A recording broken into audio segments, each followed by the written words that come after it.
Andi Rewa memiliki kemiripan dengan ayahnya, Sandi Rewa, setidaknya hampir 80%. Walaupun mereka berasal dari dua generasi yang berbeda dengan gaya rambut dan cara berpakaian yang jauh berbeda, tetapi kalau Andi mengubah penampilannya seperti ayahnya di masa muda, kemiripannya mungkin hampir sempurna, hingga membuat orang sulit membedakan antara mereka berdua. Oleh karena itu, ketika Hana melihat Andi, dia seolah tersambar petir dan merasakan kehadiran kejadian yang membawa dirinya kembali ke masa lalu. Seluruh tubuhnya membeku di tempat. Di dalam hatinya, selain keterkejutan luar biasa, dia sepenuhnya kehilangan arah dan kendali atas dirinya sendiri. Dia bahkan tidak yakin apakah dirinya terlalu merindukan Sandi, sehingga menciptakan ilusi. Kalau bukan karena itu, bagaimana mungkin seorang pria yang sangat mirip dengan Sandi bisa muncul di hadapannya? Apalagi saat Sandi meninggal, Sandi baru berusia 30-an. Masa di mana Hana paling sering berinteraksi dengan Sandi adalah sebelum Sandi menikah. Setelah pernikahan Sandi hingga kematiannya, hubungan mereka tidak lagi sering terjadi. Oleh karena itu, ingatan Hana yang paling mendalam tentang Sandi adalah ketika Sandi berusia antara 20 hingga 25 tahun. Kebetulan usia itu sangat cocok dengan usia Andi Rewa sekarang. Inilah yang membuat Hana merasakan sensasi yang hampir seperti kembali ke masa lalu. Seolah-olah Sandi yang berusia 20-an kembali hadir di hadapannya. Dalam sekejap itu, air mata Hana kembali mengalir deras. Air matanya membuat pandangannya terhadap Andi Rewa menjadi kabur. Dia buru-buru menghapus air matanya dan kembali melihat ke depan. Andi Rewa masih ada di sana. Pada saat itu, hati Hana dipenuhi keterkejutan luar biasa. Dia mulai merasa bahwa pria di depannya yang terlihat sangat mirip dengan Sandi benar-benar nyata. Sementara itu, Andi juga merasa bingung. Dia tidak mengerti kenapa wanita di halaman itu menatapnya dengan tatapan yang begitu aneh. Dia bahkan tidak mengerti kenapa wanita itu menangis terseduh-seduh saat melihatnya. Pada saat ini, Andi Rewa merasa bahwa ada sesuatu yang tidak beres. Atau lebih tepatnya, wanita itu kemungkinan besar memiliki hubungan tertentu dengan ayahnya. Meskipun Hana sempat dipenuhi dengan berbagai fantasi samar, namun Andi Rewa tetap tenang dan logis menganalisis situasi di depannya. Dengan cepat dia menyusun semua petunjuk di dalam pikirannya. Dia bergumam, wanita ini datang ke tempat tinggal orang tuaku. Kemungkinan besar dia memiliki hubungan dengan mereka, terutama dengan ayahku. Wanita ini juga menatapku dengan tatapan yang begitu terkejut dan penuh emosi, bahkan menangis. Mungkin itu karena dia mengira kalau aku adalah ayahku. Siapa sebenarnya wanita ini? Saat Andi masih diliputi kebingungan, Hana yang terus memandangnya untuk memastikan apakah ini nyata atau hanya mimpi, tanpa sadar memanggil dengan suara lirih. Sandi. Kata itu keluar dari mulutnya dengan lembut, seperti bisikan, tetapi seolah membawa kekuatan yang menerobos waktu dan ruang, serta menghantam hati siapapun yang mendengarnya. Pelayan tua yang mendengar panggilan Hana itu segera menoleh ke arah Andi. Ketika dia melihat penampilan Andi, tubuhnya langsung membeku dan dia pun merasa sangat terkejut. Andi Rewa merasakan kelopak matanya berkedut keras. Tanpa berpikir panjang, dia segera memalingkan wajah, memutar sepeda motor listriknya dan dengan cepat pergi dari tempat itu. Melihat Andi Rewa menghilang, Hana dengan tergesa-gesa melangkah keluar untuk mengejarnya. Namun, saat dia keluar, Andi Rewa sudah tidak terlihat lagi. Hana berdiri di depan pintu dengan perasaan kehilangan yang mendalam. Dia melihat ke kanan dan kiri dengan cemas, lalu bergumam, "Apakah aku baru saja berhalusinasi?" Setelah berkata begitu, dia segera menoleh ke pelayan tua yang mengejarnya, bertanya dengan penuh harap, "Paman Panji, apakah tadi kau melihat seorang pemuda yang wajahnya sangat mirip dengan Sandi?" Pelayan tua itu, meskipun hanya melihat Andi sekilas, tetap dengan penuh keyakinan menjawab, "Nyonya, aku memang melihat seorang pemuda yang mengendarai motor listrik tadi, dan dia memang sangat mirip dengan Tuan Sandi." Mendengar itu, Hana langsung gemetar karena terlalu bersemangat. Dia berkata dengan terbata-bata, "Benar, benar. Kalau begitu, ini membuktikan kalau aku tidak salah lihat dan aku juga tidak berhalusinasi." Sambil berbicara, dia bergumam sendiri, "Bagaimana mungkin? Bagaimana mungkin ada dua orang yang begitu mirip di dunia ini dan lagi, pemuda itu tampaknya baru berusia sekitar 20-an. Bagaimana dia bisa begitu mirip dengan Sandi?" Pelayan tua itu menghela nafas pelan. Dunia ini sangat luas.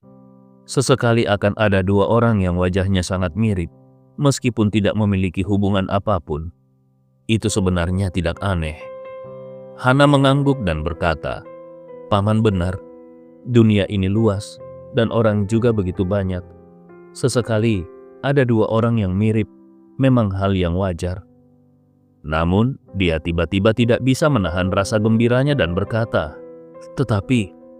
Tetapi, meskipun benar-benar ada seseorang yang mirip dengan Sandi, dia seharusnya tidak muncul di sini. Tempat ini adalah kediaman lama Sandi. Jika dia tidak memiliki hubungan apapun dengan Sandi, bukankah ini terlalu kebetulan?" Pelayan tua itu mendengar kata-katanya dan mengernyitkan alisnya. Dia juga mengakui bahwa apa yang dikatakan Hana masuk akal. Memiliki seseorang yang mirip dengan Sandi tidaklah terlalu aneh. Namun kalau orang itu muncul di depan kediaman lama Sandi, kebetulan ini terlalu besar. Bahkan, ini terasa hampir seperti sesuatu yang misterius. Tiba-tiba sebuah ingatan muncul di benaknya dan dia dengan tergesa-gesa berkata, "Nyonya, aku baru ingat. Bukankah Tuan Andi memiliki seorang putra?" Hana mengangguk dan berkata, "Benar, Sandi memiliki seorang putra. Tetapi saat putranya lahir, aku sedang mengandung Jos. Ditambah lagi Arya selalu memiliki prasangka buruk terhadap Sandi, jadi saat itu hubunganku dengan keluarga Rewa hampir terputus. Karena itu, aku belum pernah melihat putranya."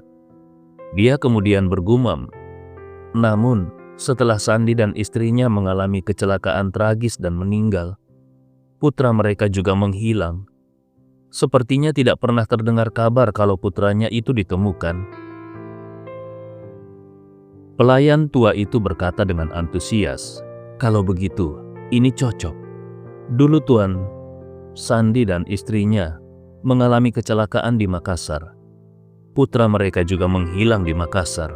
Dan tadi, pemuda itu sangat mirip dengan Tuan Sandi. Jadi kemungkinan besar pemuda itu adalah putra Tuan Sandi." Air mata Hana kembali mengalir deras.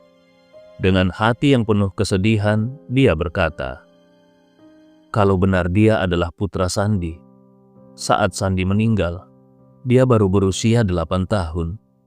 Kalau selama ini dia tidak pernah kembali ke keluarga Rewa, aku tidak bisa membayangkan bagaimana dia menjalani hidupnya selama belasan hingga puluhan tahun ini." Pelayan tua itu ikut merasa tersentuh dan berkata, "Tadi aku lihat dia mengendarai motor listrik yang usang. Sepertinya hidupnya tidak terlalu baik." Hana mengangguk.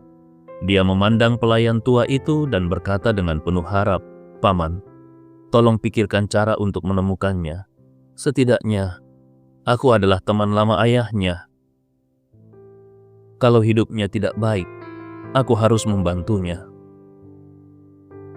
Pelayan tua itu berpikir sejenak dan dengan hati-hati berkata, "Nyonya, maaf kalau aku berbicara jujur, tapi kalau pemuda itu hidup dalam keadaan sulit selama ini, mungkin kemampuan, pandangan dan tingkat pendidikannya tidak akan terlalu tinggi. Selain itu, aku menduga kehidupannya selama ini mungkin cukup berat. Kalau dia tahu siapa Nyonya, ada kemungkinan dia ingin memperkaya diri dengan cepat atau bergantung pada bantuan Nyonya untuk waktu yang lama. Itu bisa menjadi masalah di kemudian hari. Sebelum Nyonya membantunya, sebaiknya Nyonya memikirkannya baik-baik." Hana menghela nafas dan berkata, "Paman tidak perlu khawatir soal itu. Kalau aku benar-benar menemukannya, aku tidak akan terlalu banyak berbicara dengannya." Kemudian dia menambahkan, "Aku hanya berencana memberinya sejumlah uang dengan mengatakan bahwa aku pernah berhutang pada ayahnya dan sekarang aku ingin melunasi hutang itu sekaligus dengan bunganya. Aku akan memberinya 50 juta. Setelah dia mendapatkan uang itu, bagaimana dia menggunakannya di masa depan semuanya terserah padanya." Pelayan tua itu merasa lega mendengar rencana Hana yang cukup masuk akal, lalu berkata, "Baiklah, kalau begitu, aku akan segera meminta bantuan orang-orang untuk mencarinya." Sementara itu, Andi Rewa sudah mengendarai sepeda motornya dan melaju ratusan meter menjauh dari rumah tua itu. Demi menghindari agar tidak ditemukan oleh Hana, dia bahkan tidak membeli sayur dan langsung menuju Villa Desilen. Di tengah jalan, dia menelpon Ibnu Komar. Begitu telepon tersambung, dia langsung memerintahkan, "Ibnu Komar, hari ini ada seseorang yang pergi ke rumah lama tempat orang tuaku pernah tinggal. Tolong selidiki siapa orang itu."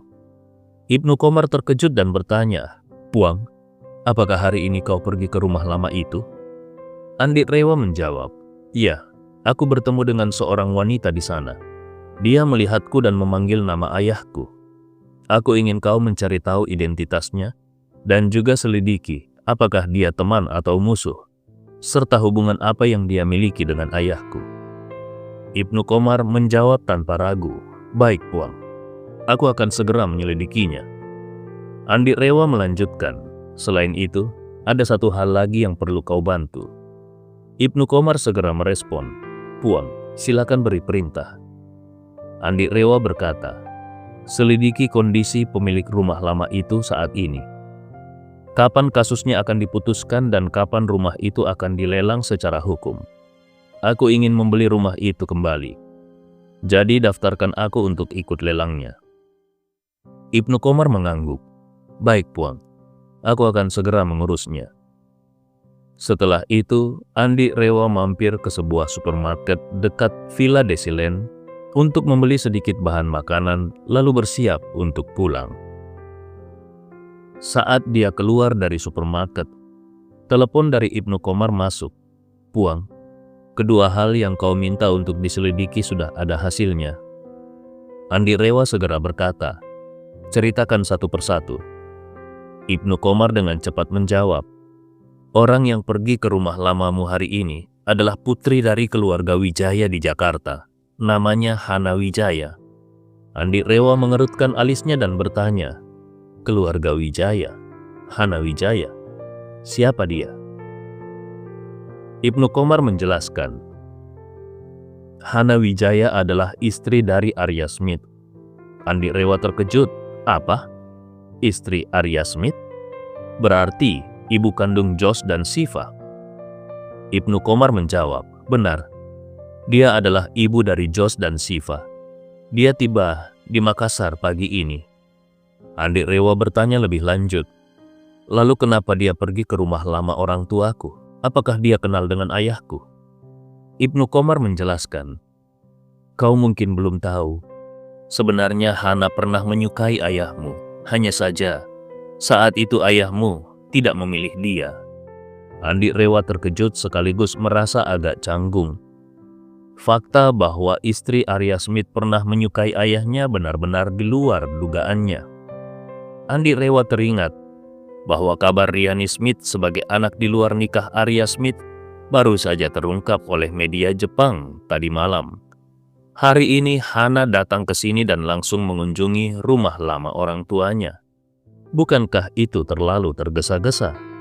Kalau Arya Smith mengetahui hal ini, dia mungkin akan sangat marah. Ibnu Qomar melanjutkan, "Puang, soal rumah itu juga sudah ada kabar." Andi Rewa segera berkata, "Ceritakan." Ibnu Qomar menjelaskan, kasus pemilik rumah itu akan diputuskan dalam waktu beberapa hari ini. Dia terlibat dalam penggalangan dana ilegal dengan jumlah yang sangat besar dan rantai keuangannya sudah terputus sehingga dia tidak mampu membayar kembali. Selain hukuman penjara, kemungkinan besar semua asetnya akan disita untuk mengganti rugi para korban. Begitu keputusan dikeluarkan, rumah itu akan segera masuk proses lelang. Kalau cepat, dalam waktu seminggu bisa mulai dilelang. Mendengar ini, Andi Rewa merasa senang dan berkata, "Daftarkan aku untuk lelang itu. Bagaimanapun caranya, aku harus membeli rumah itu kembali." Ibnu Qomar menjawab, "Baik Puang, ini akan menjadi tanggung jawabku." Andi Rewa berkata, "Untuk sementara kau bantu aku mengawasi Hana Wijaya. Kalau dia mengenal ayahku, kemungkinan besar dia bisa menebak identitasku. Saat ini identitasku tidak boleh terungkap, jadi pastikan dia tidak menemukan aku." Setelah menutup telepon, Andi Rewa tidak bisa menahan rasa pusing yang melandanya. Dia merasa bahwa antara dirinya dan keluarga Smith seolah ada semacam medan magnet yang kuat dan misterius. Meskipun dia sudah lama menunggu kesempatan untuk meminta pertanggungjawaban keluarga Smith atas keterlibatan mereka dalam aliansi anti keluarga Rewa dan memastikan mereka membayar harganya, tapi selama ini, sebelum dia sempat mendekati mereka, meskipun begitu, berbagai pertemuan kebetulan terus saja terjadi antara dirinya dan anggota keluarga Smith. Pertama, di Jepang secara kebetulan, dia menyelamatkan dua anak keluarga Arya Smith, yaitu Josh dan Siva. Padahal saat menyelamatkan mereka, Andi tidak tahu bahwa mereka adalah anak-anak Arya Smith. Kemudian, di rumah sakit di Tokyo, dia hampir bertemu dengan Arya Smith.